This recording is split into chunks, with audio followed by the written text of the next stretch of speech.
Carbohydrates. अब जो carbohydrate हैं ये highly important naturally occurring compound हैं। जो कार्बोहाइड्रेट्स होते क्या हैं, इनको कार्बोहाइड्रेट इनका नाम इसलिए रखा गया था, पीडीएफ सेंड कर दूंगा एंड में, अभी पूरी नहीं है, ठीक है। तो इनका नाम कार्बोहाइड्रेट इसलिए रखा गया था कि जो अर्ली डिस्कवर्ड कार्बोहाइड्रेट थे उनको कहा यह जाता था कि they are what, hydrates of carbon. They are hydrates of carbon. अब इसका मतलब क्या हुआ कि कार्बोहाइड्रेट को यह कंसीडर किया जाता था कि they are hydrates of carbon, यानी, और इनको एक जनरल फार्मूला दिया गया था CX H2O, यानी इस फार्मूले का मतलब क्या है? इस फार्मूले का मतलब यह है कि समझा यह जाता था कि कार्बोहाइड्रेट में they are considered as what, hydrates of water. इनको यह समझा जाता था कि they are hydrates of water. इसका मतलब क्या हुआ कि वाटर जो है वो केमिकली कंबाइन है कार्बन से। तो एक्स जो है कितने भी कार्बन हो, तो इनमें कार्बोहाइड्रेट में जो हाइड्रोजन और ऑक्सीजन होंगे, तो कार्बोहाइड्रेट में जो हाइड्रोजन और ऑक्सीजन होंगे वो 2:1 में होंगे, exactly same what that is in water, कि जितने वाटर में जो रेशो है वही रेशो जो है इनमें पाया जाएगा। फॉर एग्जाम्पल कोई आप एक एक मिसाल ले लें, C6H12O6, हम बात करते हैं ग्लूकोज की, तो इसी फार्मूले के हिसाब से आप ग्लूकोज को कैसे लिख सकते हैं कि C6 यानी X is equal to 6 and H2O is equal to 6 यानी Y इज इक्वल टू 6। तो X भी 6 है, Y भी 6 है, तो आप ग्लूकोज को अदर वर्ड में कैसे लिख सकते हैं कि C6H2O6। तो ये किसका फार्मूला हो गया? ग्लूकोज का। For these grounds, in reasons की वजह से, ठीक है, कार्बोहाइड्रेट्स को जो है, कार्बोहाइड्रेट्स को जो है वो क्या कहा गया कि hydrates of carbon, hydrates of carbon, ठीक है। अच्छा, फिर जैसे जैसे भाई आगे सिस्टम चलता गया तो फिर पता चला कि और भी दूसरे एलिमेंट हैं जिनमें कार्बन हाइड्रोजन ऑक्सीजन रेशो वही वही होता है जैसे कि कार्बोहाइड्रेट को डिफाइन किया गया है। फॉर एग्जांपल आप एसिटिक एसिड का मिसाल लें, तो अगर हम एसिटिक एसिड की बात करें तो CH3COOH, अगर इसको शॉर्ट फॉर्म में लिखें तो C2H4O2, अगर हम कार्बोहाइड्रेट वाले फार्मूले लिखें तो C2H2O2, यानी इसमें x इज इक्वल टू 2 है and y is equal to भी 2 है। तो ये है क्या? Acetic acid. ये क्या चीज है बेटा? एसिटिक एसिड, ठीक है। और कार्बोहाइड्रेट वाले फार्मूले को एग्जैक्टली फिट हो रहा है, स्क्रीन हटा, कार्बोहाइड्रेट वाले फार्मूलों को एग्जैक्टली फिट कर रहा है, पर ये तो कार्बोहाइड्रेट नहीं, पर ये तो कार्बोहाइड्रेट नहीं है, ठीक है। अच्छा, बात करते हैं राइबोज शुगर की, सॉरी डीऑक्सी राइबोज की, डीऑक्सी राइबोज की। अब ये एसिटिक एसिड जो है क्या है? Not a carbohydrate, not a carbohydrate, ये तो कार्बोहाइड्रेट नहीं है, पर इसका जो फार्मूला जो कार्बोहाइड्रेट के लिए प्रपोज किया गया था, कार्बोहाइड्रेट के लिए प्रपोज किया था बिल्कुल उसी की तरह है, ठीक है। तो पर ये तो कार्बोहाइड्रेट नहीं है। बात करें डीऑक्सीराइबोज की, ये कार्बोहाइड्रेट है। Deoxyribose is a carbohydrate, well known carbohydrate जो आपको न्यूक्लिक एसिड्स में डीएनए आरएनए में मिलेगा, ठीक है, डीऑक्सीराइबोज। अब डीऑक्सीराइबोज का फार्मूला होता है C5H10O4। तो इसमें जो है ये जो हाइड्रोजन और ऑक्सीजन रेशियो है इट इज नॉट इन 2:1। इसमें जो हाइड्रोजन ऑक्सीजन रेशियो है वो 2:1 में नहीं है, बंद कर, 2:1 में नहीं है। ये कार्बोहाइड्रेट है पर इस फार्मूले को अप्लाई नहीं हो रहा, ये कार्बोहाइड्रेट नहीं है पर इस फार्मूले पे पूरा उतर रहा है। तो साइंटिस्ट समझ गए कि ये कोई नेसेसरी डेफिनेशन नहीं है कि इनको हाइड्रेट्स ऑफ कार्बन कहा जाए, या सारे जो कार्बोहाइड्रेट हैं, सारे जो कार्बोहाइड्रेट हैं उनको हम हाइड्रेट्स ऑफ कार्बन नहीं कह सकते, हाइड्रेट्स ऑफ कार्बन नहीं कह सकते। तो फिर एक दूसरी डेफिनेशन आई, एक लाइन वाली डेफिनेशन आई कि ये सिस्टम जो है वो गलत है, ये सिस्टम गलत है, फिर कार्बोहाइड्रेट क्या है?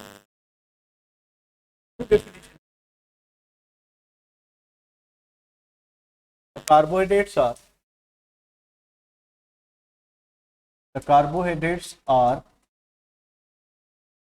Are polyhydroxy polyhydroxy aldehydes are ketone, aldehydes are ketone। तो भाई कार्बोडेट क्या होते हैं? कार्बोडेट क्या होते हैं कि कार्बोडेट ऐसे कंपाउंड जिसमें मिनिमम 2 OH होंगे। तो कार्बोडेट्स वो कंपाउंड होते हैं जिसमें कम से कम 2 OH होंगे, फिर एक जो है वो अल्डिहाइड ग्रुप होगा, आर यानी दोनों में से एक होगा, ठीक है, या अल्डिहाइड होगा या फिर कीटोन होगा। यानी अगर अल्डिहाइड मौजूद है, ठीक है, यानी पॉलीहाइड्रोक्सी अल्डिहाइड सार कीटोन, यानी कम से कम कार्बोडेट वो होगा जिसमें एक कार्बन पे अल्डिहाइड हो या कीटोन हो, ये ऑप्शनल है, और 2 कार्बन पे OH ग्रुप हो। तो कम से कम कितने कार्बन ठहरेंगे? सिंपलेस्ट कार्बोडेट में 3। तो कम से कम जो आपको कार्बोडेट मिलेगा वो मिलेगा आपका ये ग्लाइसराइल अल्डिहाइड कह लें इसको, CH2OH, ठीक है। इसको कहते हैं क्या? ग्लाइसरोल से बना है। ग्लाइसरोल की आपने ऑक्सीडेशन की है तो ग्लाइसराइल अल्डिहाइड।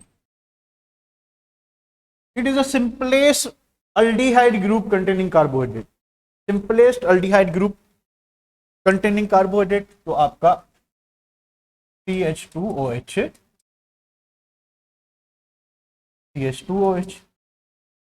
का नाम क्या होगा? 1,3 dihydroxy 2 propanone, 1,2 dihydroxy 2 propanone, 2 propanone, ठीक है। तो ये दोनों जो हैं सिंपलेस्ट, ये आपका सिंपलेस्ट अल्डिहाइड की कार्बोहाइड्रेट है, simplest aldehyde group containing carbohydrate है। ये आपका simplest ketone group containing carbohydrate है। तो अगर कार्बोहाइड्रेट में अल्डिहाइड ग्रुप है तो उनको एल्डोजिस कहते हैं, यानी एल्डोजिस वो कार्बोहाइड्रेट है जिनमें अल्डिहाइड ग्रुप पाया जाए तो इनको एल्डोजिस कहते हैं। अब कार्बन कितने हैं? 1 2 3, तो इनको हम कहते हैं अल्डोट्रायोज। इसका मतलब क्या हुआ कि इसमें अल्डिहाइड मेजर फंक्शनल ग्रुप है और 3 कार्बन है, 3 कार्बन वाली शुगर है, तो इसको ट्रायोज कहेंगे, ठीक है। इसको क्या कहेंगे? इसको हम कहेंगे कीटोसिस।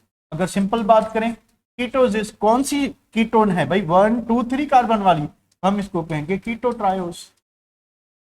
हम इसको क्या कहेंगे? कीटोट्रायोज कहेंगे। तो मुझे बताएं ग्लूकोज क्या है?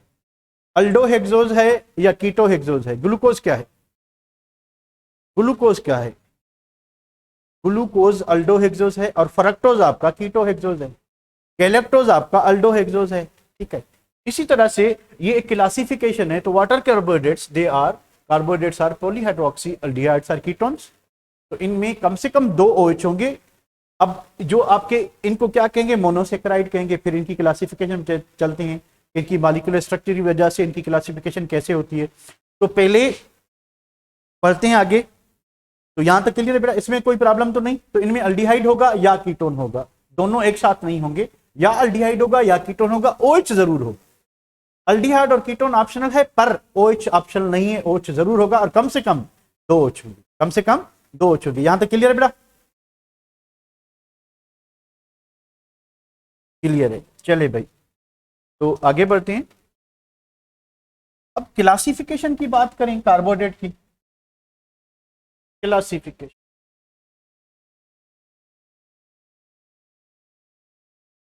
क्लासिफिकेशन में ये है कि भाई मॉलिक्यूलर स्ट्रक्चर के हिसाब से ये मोनोसेक्राइड होते हैं, फिर ये ओलिगोसेक्राइड होते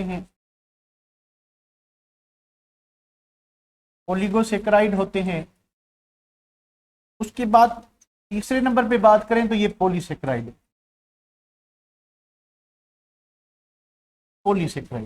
अब ये जो क्लासिफिकेशन है, this classification is based on what? Molecular structure,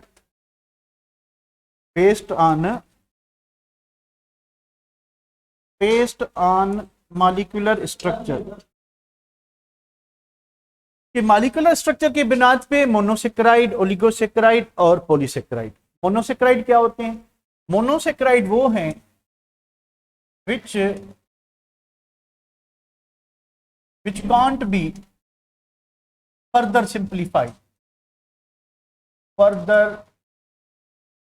simplified, यानी ऐसे कार्बोहाइड्रेट जो ज्यादा सिंप्लीफाई ना हो सके, यानी इनमें से कोई दूसरा कार्बोहाइड्रेट ना बन सके, ऑलरेडी ये सिंपलेस्ट फॉर्म में हो, तो इनको मोनोसेक्राइड कहते हैं। तो जब आप मोनोसेक्राइड की हाइड्रोलाइसिस करोगे तो आपको कोई और सिंपल, इनसे सिंपल कार्बोहाइड्रेट नहीं मिलेगा। इनसे सिंपल, कहीं में एक बात तो पूरी हो जाए। कहां पे पहुंच गए बेटा? ये तुझे समझ आ गया जो मैं आगे चल रहा हूं, रिड्यूसिंग नॉन रिड्यूसिंग क्या होता है, उसका नंबर भी आ जाएगा। तो ऐसे कार्बोहाइड्रेट जिनको हम सिंपली क्या कहते हैं, हाइड्रोलाइज ना कर सकें, सिंपली हाइड्रोलाइज ना कर सकें, ठीक है, तो इनको हम मोनोसेक्राइड कहते हैं। और मोनोसेक्राइड में क्या होता है कि 3 से लेके 10 कार्बन एटम्स होते हैं।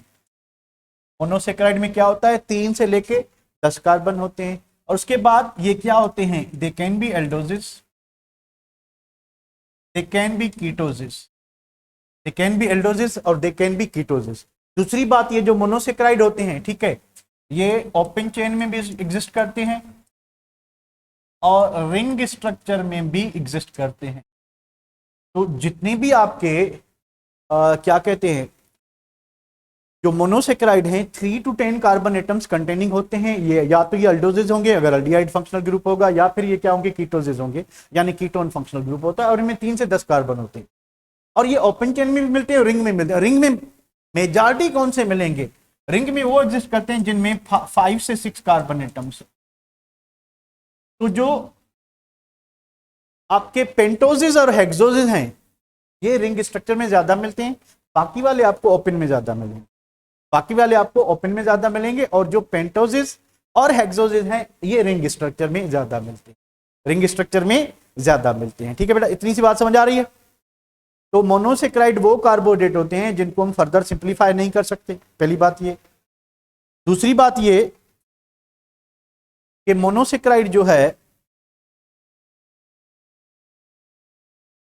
उनमें 3 से लेके 10 कार्बन होते हैं। तीसरी बात क्या है?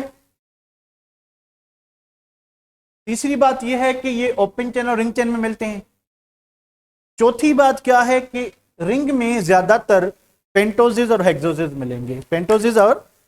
मिलेंगे आपको, जो बाकी छोटे और उससे बड़े हैं वो नहीं मिलते, ठीक है? चले भाई, उसके बाद ओलिगोसेक्राइड क्या है कि आप इनकी जब हाइड्रोलाइसिस करेंगे, एसिडिक कंडीशन में जब आप इनकी हाइड्रोलाइसिस करेंगे तो आपको 2 to 10 मोनोसेक्राइड यूनिट्स मिलेंगे। तो हमने देखा कि जब हम मोनोसेक्राइड की हाइड्रोलाइसिस कर रहे थे तो हमें कुछ नहीं मिल रहा था, फाइम तू बस कर ले यार, खामखा मुझसे खाएगा, पढ़ाने दे मुझे, बीच में वाली बातें ना कर। ओलिगोसेक्राइड वो होते हैं जिनकी जब आप हाइड्रोलाइसिस करोगे तो 2 से 10 जो है मोनोसेक्राइड मिलेंगे, ठीक है? बस कर जा, मैं कर लूंगा, ठीक है? जो तू कह रहा है मैंने सुन लिया। तो 2 to 10 जो है क्या मिलेंगे? मोनोसेक्राइड मिलेंगे, ठीक है? 2 to 10 मोनोसेक्राइड मिलेंगे। अब 10 आखिरी लिमिट है किसकी? ओलिगोसेक्राइड की। एग्जांपल की बात करें तो भैया डाइसेक्राइड हो सकते हैं, वो जिसमें 2 मोनोसेक्राइड मिले, ये ट्राइसेक्राइड हो सकते हैं, ठीक है, जिसमें 3 मिले। तो अप टू ये डेकासेक्राइड हो सकते हैं जिसमें 10 मोनोसेक्राइड मिले, ठीक है? तो हमारे पास 2 ही एग्जांपल हैं, 3 है बल्कि, डाई के। कौन कौन से भाई? डाई के सक्रोज हो गया, माल्टोज हो गया, और कौन सा? लिमोज, लैक्टोज हो गया, मिल्क शुगर हो गई, ठीक है? तो हम ये 3 जो है इनकी स्ट्रक्चर डिस्कस कर लेंगे, ठीक है?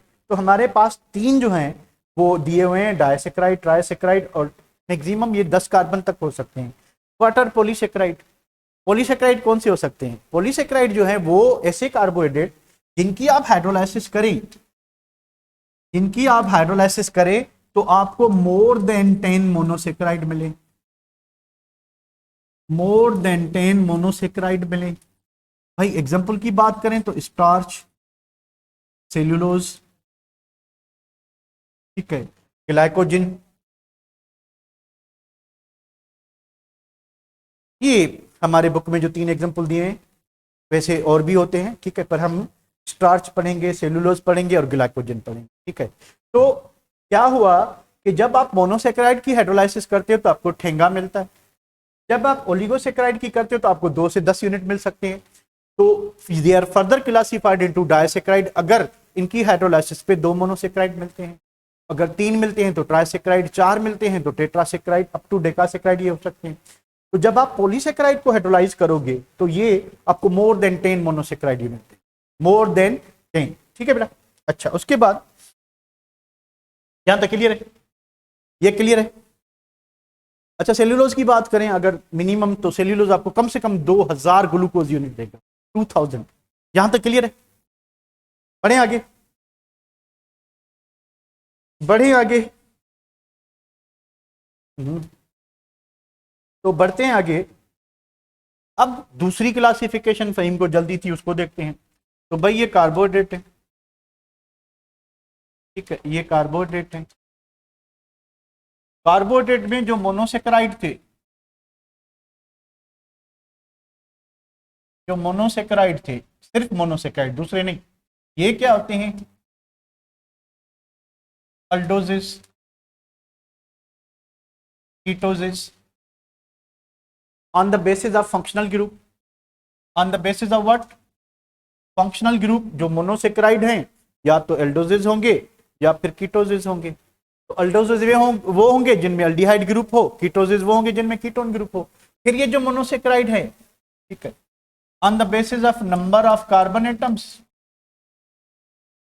नंबर ऑफ कार्बन एटम्स मैंने आपको बताया कि ये ट्रायोज हो सकते हैं, ये टेट्रोज हो सकते हैं, ये पेंटोज हो सकते हैं, ये हेक्सोज हो सकते हैं, अप टू डेकोज हो सकते हैं। अप टू जो इसका लास्ट यूनिट होगा वो डेकोज, 10 कार्बन वाला, क्योंकि इनमें 3 से लेकर 10 कार्बन होते हैं, 3 से लेकर 10 कार्बन होते हैं। तो जो मोनोसेक्राइड हैं दे कैन बी अल्डिहाइड और कीटोन। अगर इनमें aldehyde group as a major functional group है तो उनको हम अल्डेजोज कहेंगे, अगर कीटोन है तो फिर कीटोज कहेंगे, ठीक है। फॉर एग्जांपल अगर हम ग्लूकोज की बात करते हैं, ग्लूकोज की बात करते हैं, ठीक है, तो ये आपका जो ग्लूकोज है, ठीक है, बाकी क्या जो भी रहेगा नीचे, तो ग्लूकोज में कौन सा ग्रुप है? एल्डिहाइड, तो उसको हम एल्डोहेक्सोज कहेंगे। Glucose is a what? Aldohexose. और fructose is a ketohexose, fructose is a ketohexose. तो ये 2 बातें समझ आ गई। तो दे कैन बी एल्डोजिस और they can be ketoses on the basis of number carbon atoms, number of carbon atom, triose, tetrose, pentose, hexose, heptose. और इन triose में पेंटोज और हेक्सोज जो हैं ये मोस्टली किस स्ट्रक्चर में मिलेंगे आपको? ये मैंने अभी बताया था आपको, रिंग स्ट्रक्चर में मिलेंगे। बाकी ओपन चेन में ज्यादा एग्जिस्ट करेंगे, रिंग में कम करेंगे। 5 मेंबर रिंग और 6 मेंबर रिंग, इनमें रिंग स्ट्रेन कम होती है। अब ये नई टर्म है, आपको बता नहीं ना, बस उसका टर्म बता रहा हूँ, उसकी एक्सप्लेनेशन नहीं बता रहा। इनमें रिंग स्ट्रेन कम होती है, ठीक है, एंगल स्ट्रेन जो है कम होती है। इस वजह से 5 मेंबर और 6 मेंबर रिंग जो है ये ज्यादा स्टेबल होती है। तो 5 और 6 कार्बन वाले रिंग स्ट्रक्चर में ज्यादा कंफर्टेबल होते हैं, और बाकी जो है उनमें रिंग स्ट्रेन होने की वजह से, रिंग स्ट्रेन एक रिपल्शन होती है कि जितनी एंगल कंप्रेस होगी नॉर्मल एंगल से, ठीक है, तो उतना जो है ना फिर एटम्स जो है दबाव में रहते हैं, स्ट्रेस में रहते हैं, उससे उनकी पोटेंशियल एनर्जी बढ़ती है, उसकी स्टेबिलिटी कम हो जाती है, ठीक है। तो कार्बोहाइड्रेट मोनोसेक्राइड आपके एल्डोजिस, कीटोजिस और फिर ट्रायोज इस तरह से होते हैं। इसको, ये क्लियर है यहां तक? तो फिर मैं आगे बढ़ूं, क्लियर है? क्लियर? जल्दी बताएं, मैं होल्ड पे हूं। चलें भाई, अब इतने लोग कह रहे हैं तो आपकी बात माननी पड़ेगी। फिर कार्बोहाइड्रेट है, फिर कार्बोहाइड्रेट जो है on the basis of solubility, on the basis of solubility, ठीक है, सॉल्युबिलिटी के हिसाब से insoluble, insoluble and water soluble. अब इनसॉल्युबल में कौन होंगे? इनसॉल्युबल में होते हैं आपके polysaccharide, polysaccharide.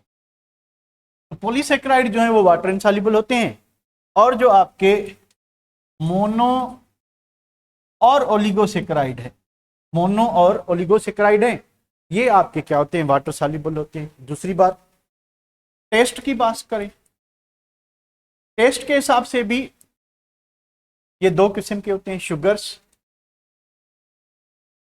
And non sugars.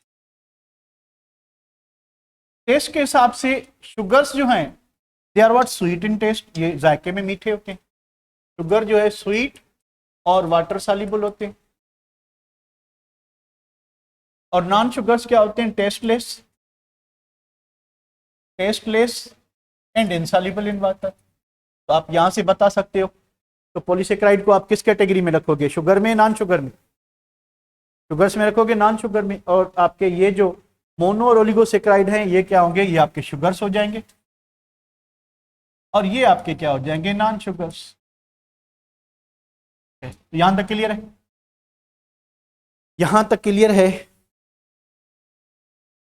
चलिए एक बात और करते हैं कि शुगर्स फिर दो किस्म की, कहीं में आपकी बात पे आहिस्ता आहिस्ता आते हैं। शुगर्स दो किस्म की,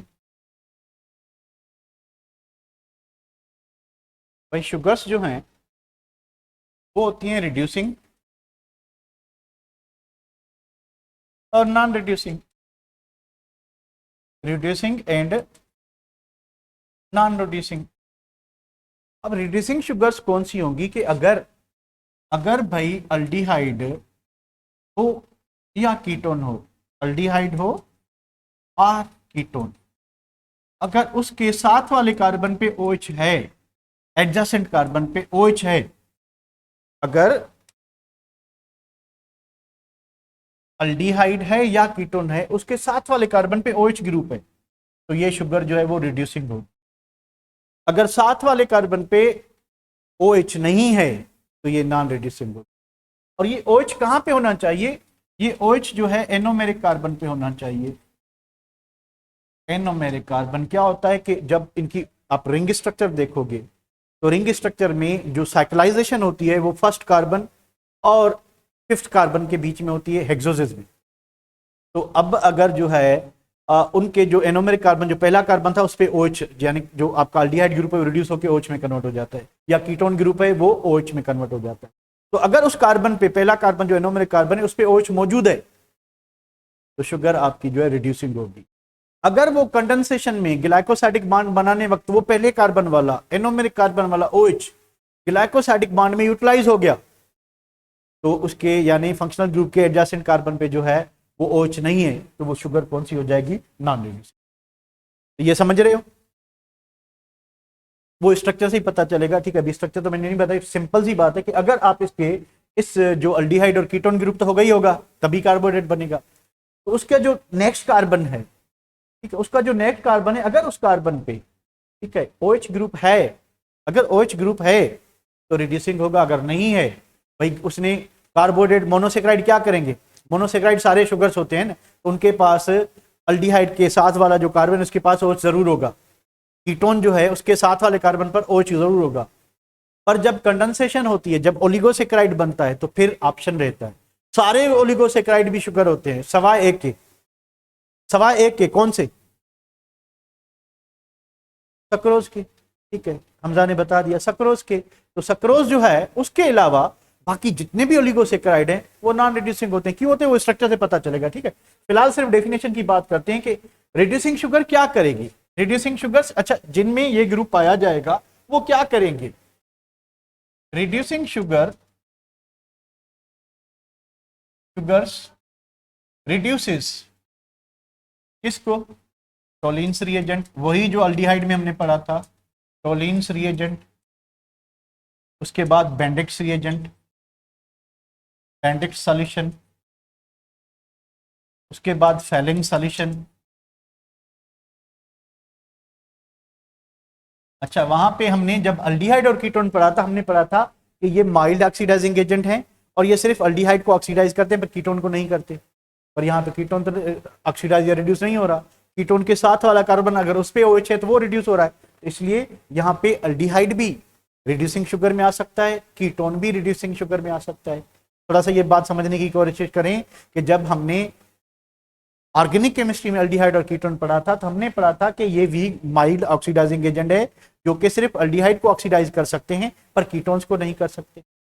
पर जब हम इनको कार्बोहाइड्रेट में पढ़ेंगे तो ये अल्डिहाइड को भी कीटोन ऑक्सीडाइज कर सकते हैं और कीटोन्स को भी। शर्त ये है कि अल्डिहाइड या कीटोन कार्बोनाइल ग्रुप के साथ वाले कार्बन पे OH होना चाहिए। ये बात समझ रहे हो? ये बात समझ रहे हो बेटा? जल्दी बताएं। तो नॉन रिड्यूसिंग में क्या होगा कि ये जो पहला कार्बन है, ठीक है, फॉर एग्जांपल ये जो एनोमेरिक कार्बन जिसको हम कह रहे हैं, ठीक है, ये भाई दूसरा कार्बन है उसका एनोमेरिक कार्बन, ठीक है, ये कोई और शुगर है का यूनिट है।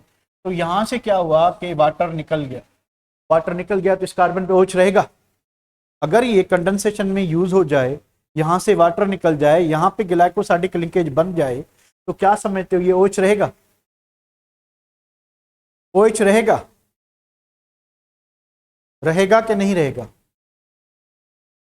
नहीं रहेगा। तो रिड्यूसिंग की कंडीशन तो वही है कि इस पे OH होना चाहिए।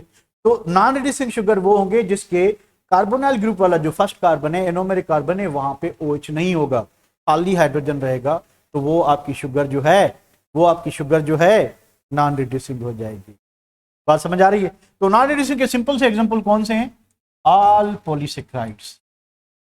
ऑल पॉलीसेक्राइड्स, जितने भी पॉलीसेक्राइड्स हैं वो सारे के सारे आपके नॉन रिड्यूसिंग शुगर्स होंगे, क्योंकि इनमें अल्फा बीटा 1,4 लिंकेज होती है। तो 1 कार्बन पे OH का होना रिड्यूसिंग शुगर की निशानी होती है। तो सबके क्या हो गया कि 1,4 लिंकेज है, तो भाई 1,4, तो एक शुगर का 1 गया, दूसरे का 4, कंडेंसेशन हो गई। फिर इसका जो 1 है दूसरे के 4 से कंडेंसेशन हो गई, OH गया। फिर इसका जो 1 है दूसरे के 4 से कंडेंसेशन हो गई। तो पॉलीसेक्राइड में 1,4 लिंकेज होती है, तो सारा जो 1 कार्बन वाला OH है जो कार्बोनाइल ग्रुप के साथ था वो यूटिलाइज होता जाएगा। तो मुझे बताएं पॉलीसेक्राइड जो हैं वो रिड्यूसिंग होने चाहिए या नॉन रिड्यूसिंग? रिड्यूसिंग होने चाहिए या नॉन रिड्यूसिंग? रिड्यूसिंग होने की कई कंडीशन है कि पहले कार्बन वाला OH जो है वो बचा रहना चाहिए, जो कि इनके पास नहीं होता है। अच्छा, पॉलीसेक्राइड तो सारे हो गए, उसके बाद क्या? ओलिगोसेक्राइड की बात करें तो ओलिगोसेक्राइड में ओनली सक्रोज, ओनली सक्रोज जो है आउट ऑफ ओलिगोसेक्राइड। अच्छा, इसमें फिर रिड्यूसिंग में कौन आ गया भाई? रिड्यूसिंग में आ गए आपके all mono, all oligo, except कौन सा? एक्सेप्ट आपका हो गया कौन सा? सक्रोज। तो सक्रोज को छोड़ के, सक्रोज क्यों नहीं होता वो उसके स्ट्रक्चर में पढ़ेंगे, ठीक है, सक्रोज क्यों नहीं होता वो उसकी स्ट्रक्चर में पढ़ लेंगे। तो यहां तक जो हमने पढ़ा वो क्लियर है? यहां तक जितना हमने पढ़ा वो क्लियर है? क्लियर है। चले भाई इसको, तो इसकी अभी रिंग स्ट्रक्चर कर ले अगर मूड में हो तो, रिंग स्ट्रक्चर कर ले। चले, ब्रेक भी बंद हो गई। चलें भाई इसको कल करते हैं, ठीक है। तो कल हम करेंगे, क्या करेंगे मैं आपको बता दूं पहले से, कि हम कार्बोहाइड्रेट की स्ट्रक्चर करेंगे, ग्लाइकोसाइडिक लिंकेज कैसे बनता है, उसके बाद हम करेंगे अल्फा स्ट्रक्चर क्या होती है, बीटा आइसोमर क्या होता है, उसके बाद ऑप्टिकल एक्टिविटी इनमें कैसे होती है, और उसके बाद D और L शुगर्स कैसे बनती हैं, ठीक है। तो ये हम कल कर लेंगे, ठीक है बेटा। तो यहाँ तक होपफुली आपको समझ आया होगा।